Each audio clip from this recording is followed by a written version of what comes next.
My husband has always been really closing to his mom, so much that he's like a mama's boy. But I never expected her to get so mad at me the way she did. It all started when she went through my purse without asking. First off, that's a huge invasion of privacy. Who does that? While snooping, she found some money and immediately accused me of stealing it. Why? Because she didn't even know I had a job. She thought I was just a stay-at-home wife. But in reality, I'm the one earning the money in our household. They even tried to kick me out of my own house, claiming I had stolen their money. So I left and went across the street to a hotel. When I got there, the hotel manager welcomed me warmly. Why? Because I work there. You should have seen the look on my mother-in-law's face when she realized this. Now, I'm writing this post because I feel so lost. I've made this account just to share my story and hopefully get some advice from others who might have been through something similar. I've already read so many posts from people in tough situations, but none of them seem to fit what I'm going through.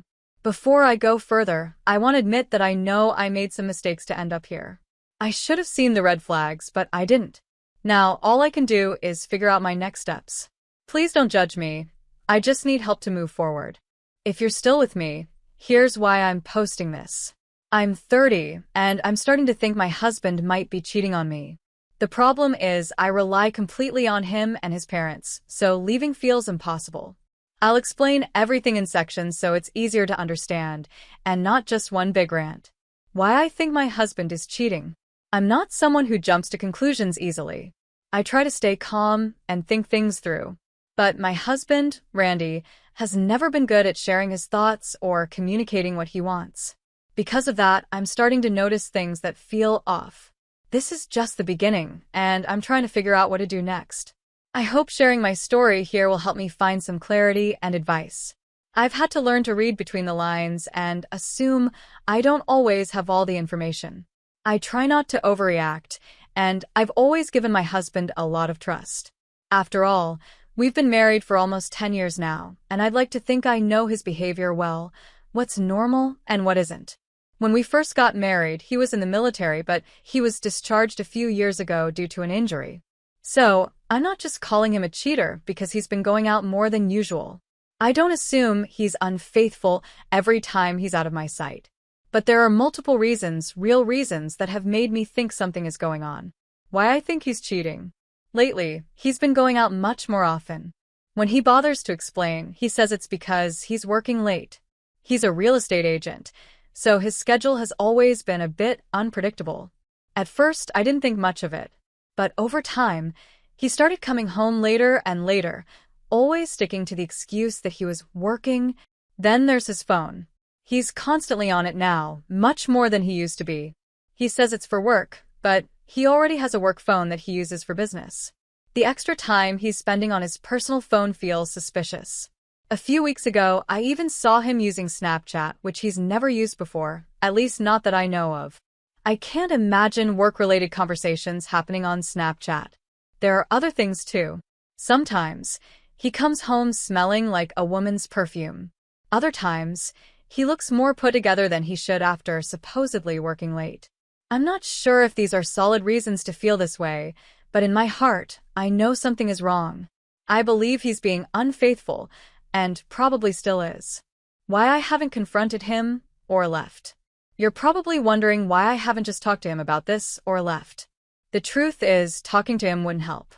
He doesn't handle problems well, no matter how gently I bring them up. Every time I try, he turns it around on me, making it seem like I'm the problem. If I mention this, I know he'll accuse me of not trusting him, and somehow I'll end up feeling guilty and apologizing. It's happened before, not with cheating but with other issues. Looking back, I realize this pattern now. At the time, I didn't see it for what it was. But now I'm stuck, unsure of what to do next. When I think about talking to Randy about my concerns, I just know it'll end up being something I'll have to apologize for. So I feel like I have no choice but to consider leaving. And before anyone says I'm being too quick to give up or making a big decision over one problem, let me explain more about my marriage. I got married at 20, the same year I graduated high school. Randy was 25 and in the Navy. He completely swept me off my feet. I didn't have much of a family. My dad left when I was a freshman in high school, and my mom basically gave up on life after that. She passed away when I was 20. By then, I was completely alone in the world. Then Randy came into my life. Within 5 months of meeting him, I was signing my name on a marriage certificate. He told me he didn't want to drag me around from one Navy station to another, even though I would have followed him anywhere. He said I'd already been through so much instability in my life and deserved a proper home and family. After we got married, we moved in with his parents, and shortly after, he was deployed. I never complained. I was just so grateful that someone cared enough to try to give me the stable family life I'd never had. Randy's father was also in the Navy, and his parents had very traditional values. The man earns the money, and the woman takes care of the home. When Randy and I got married, his mom took it upon herself to train me to be the perfect homemaker. I was 20, barely an adult, and thrilled to finally have a family. I wanted to fit in, so I did whatever was expected of me. I didn't question their rules or expectations, and because of that, the demands kept piling up. I was expected to embrace the role of a perfect little wife. That meant staying home, cooking, cleaning, and taking care of my in-laws. For the past 9 years, that's all I've done. Early on, I was even discouraged from leaving the house alone since Randy was deployed, and we lived in the middle of the city. Over time, I just stopped going out altogether. Even when Randy came back and started working as a real estate agent, nothing changed. My life stayed confined to the house, and I kept living up to their expectations without question. I never left the house, and over time, the few friendships I had just disappeared. Within the first couple of years of marriage, my world became all about Randy and his parents. They were my entire universe. Their strict, traditional family values meant I couldn't talk back, disagree, or even dress the way I wanted. I wasn't allowed to have opinions that didn't match my husband's. It took me a long time to realize just how bad this was. That realization started a few months ago when I first suspected Randy might be cheating.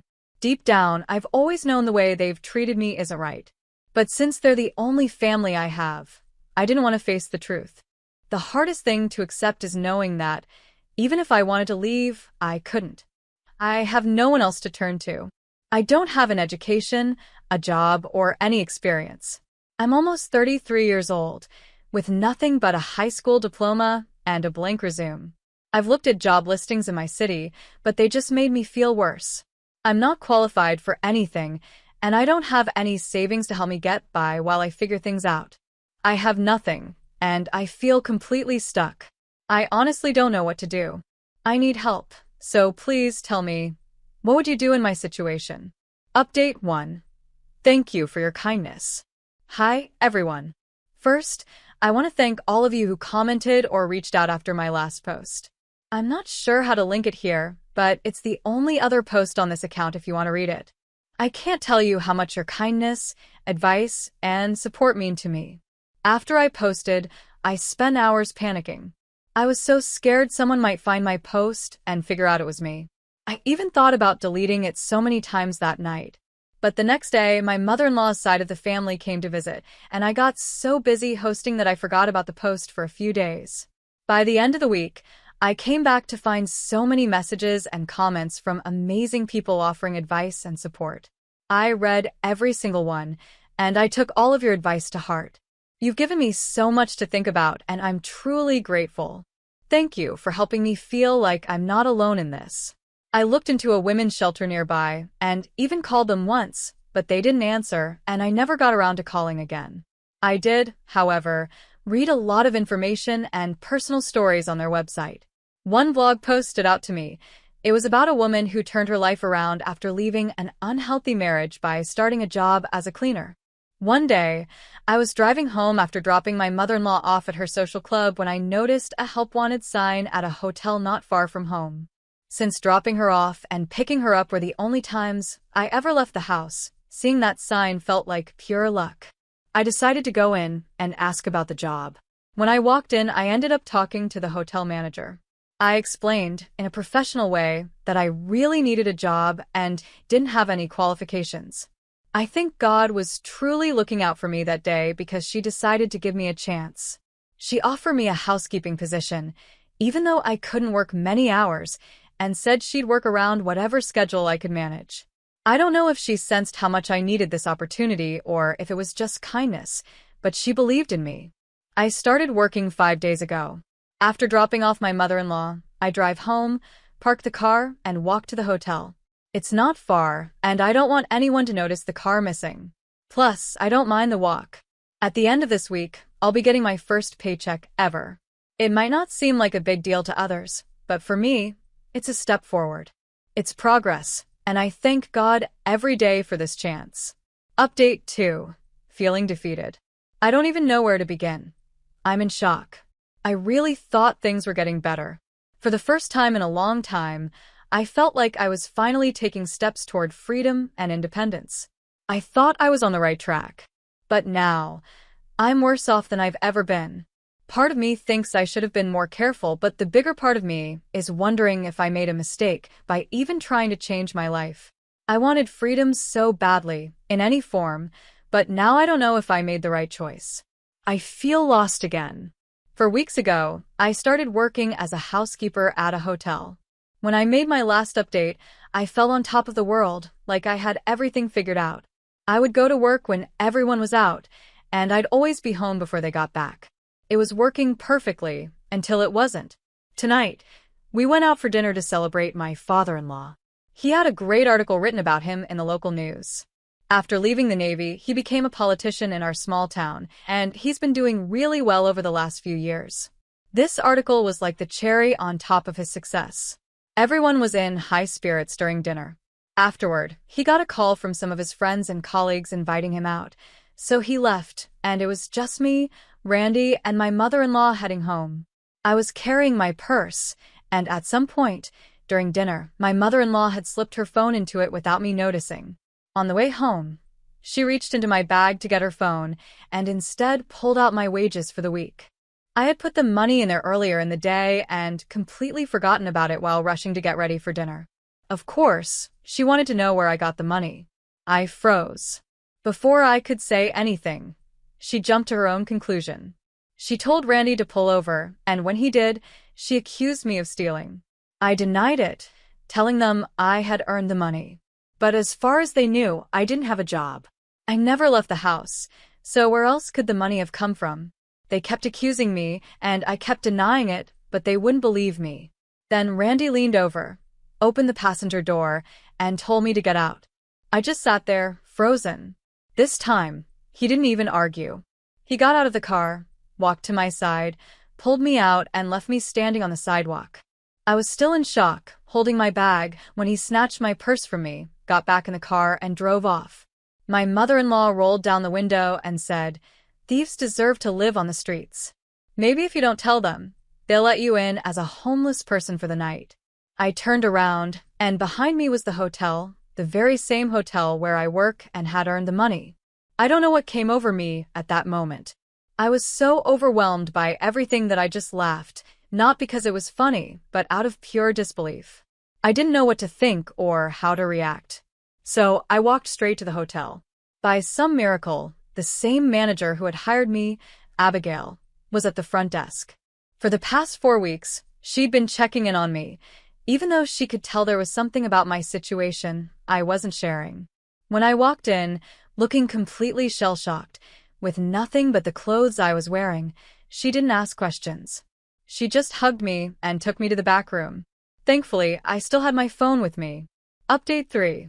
Where I am now. I wanted to update everyone who's been commenting and messaging me. I don't have much to say, but I'll answer your questions and share what's happened in the last few days since my husband and mother-in-law kicked me out. After Abigail took me to the back room, she comforted me until I could think straight enough to talk. I ended up telling her everything. Maybe it was unprofessional to share so much with my manager, but in that moment I needed someone, and she was there. Abigail listened patiently, and when I finally finished, feeling embarrassed and ashamed for unloading all of that on her, she surprised me. She said she was sorry I'd been going through so much. I couldn't believe it. Here I was, bothering a woman I'd only known for 4 weeks, and instead of judging me, she offered nothing but understanding. Abigail told me she had suspected there was more to my story from the moment I came to the hotel looking for a job. She said she would never turn her back on a woman in need. Then, she told me something shocking. She had seen Randy and my mother-in-law's faces when they realized she'd welcomed me into the hotel. She said they looked pale as ghosts before driving off in a rush, almost like they were the guilty ones. Abigail went above and beyond for me. She gave me a room to stay in, sent up some hot chocolate, and even found a spare charger for my phone. That's where I wrote my last update from.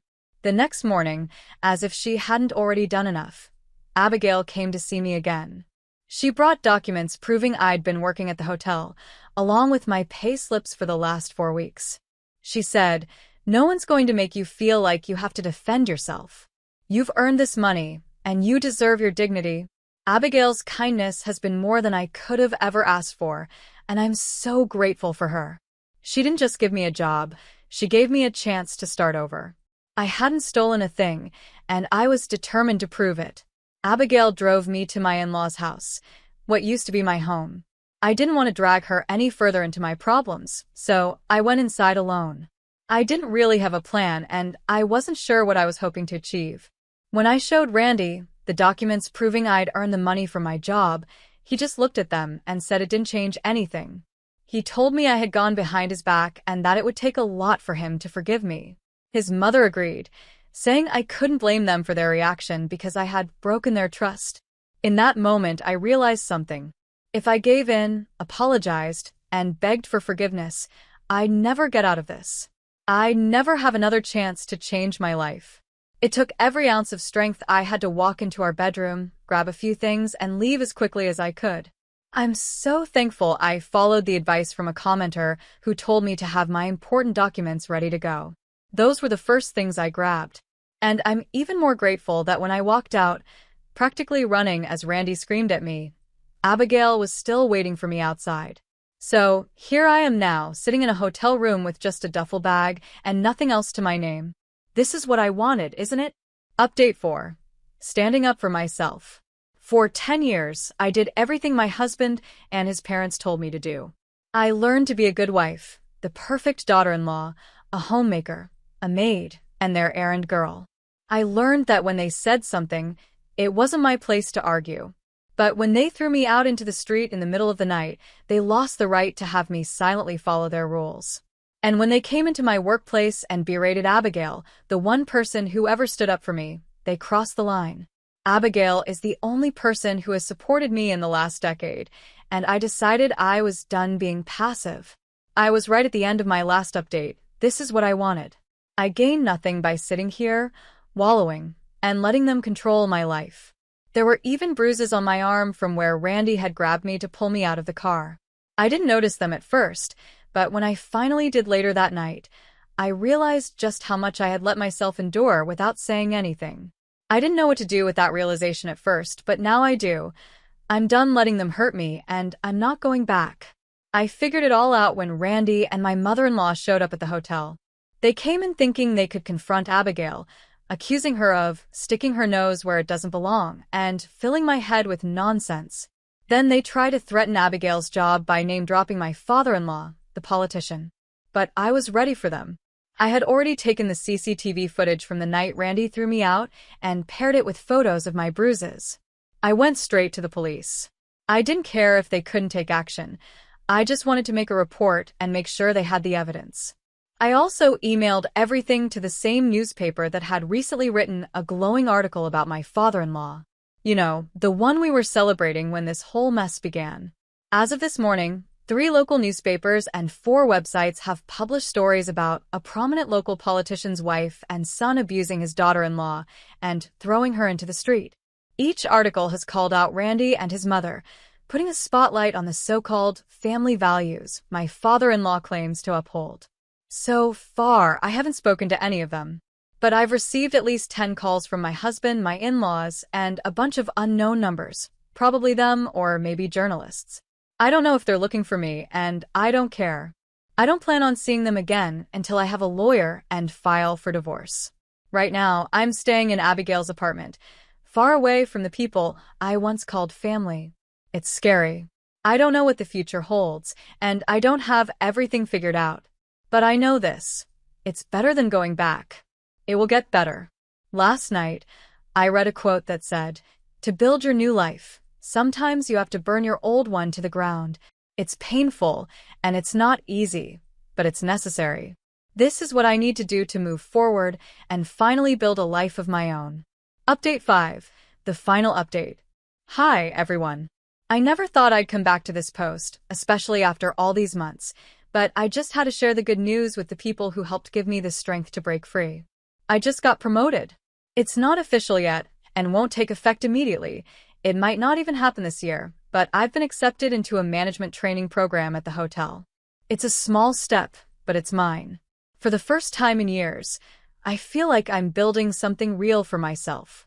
Thank you to everyone who supported me through this journey. Your kindness and advice gave me the courage to take control of my life. Thank you, truly. I'm still working as a housekeeper, which, after all those years of homemaking, turns out to be something I'm really good at. But now, I'm being trained to take over the housekeeping management role. Along with the promotion comes a nice pay raise, and I'm now a full-time salaried employee. Can you believe it? On top of that, I'll be working more closely with the head of housekeeping, who told me she sees me as capable and even suggested I could take over her position when she retires in a couple of years. Not only is that an important role, but it also feels amazing to know someone believes in me and sees my potential. On another note, I'm also in the process of getting a divorce. I eventually reached out to the women's shelter I called before, and they helped me connect with a divorce lawyer who specializes in cases like mine. If all goes well, Randy will have to cover the cost of my legal representation. I won't go into too much detail about the legal stuff. It's long, complicated, and not as interesting as the rest of what's happened. Speaking of Randy, things took quite a turn for him after the media circus surrounding the police reports and CCTV footage. His father's office released a public statement disowning Randy's actions. They even said his father was so disgusted with Randy's behavior that he cut him off entirely. Since Randy was still living with his parents, cutting him off meant he was kicked out of their house. You'd think that wouldn't be a problem for a supposedly busy real estate agent, but it turns out Randy wasn't as booked and busy as he claimed. He's now living with his maternal aunt and has been sending me texts complaining about how I abandoned him and how he's been left with nothing. He even brought up our vows, saying I left him in his time of need. I haven't responded to any of his messages, but I've been forwarding all of them to my lawyer. As for Randy's father, he's been scrambling to repair his public image. His political rivals wasted no time using the scandal against him. From Randy's texts, I know his father has banned his mother from going to her social clubs because he doesn't trust her to keep quiet and not make things worse. Apparently, she's now stuck in the house, just like I used to be, while Randy is completely banned from the property. As for me, I'd rather focus on my promotion and the new chapter of my life. Thank you all so much for your support. It means the world to me. Goodbye.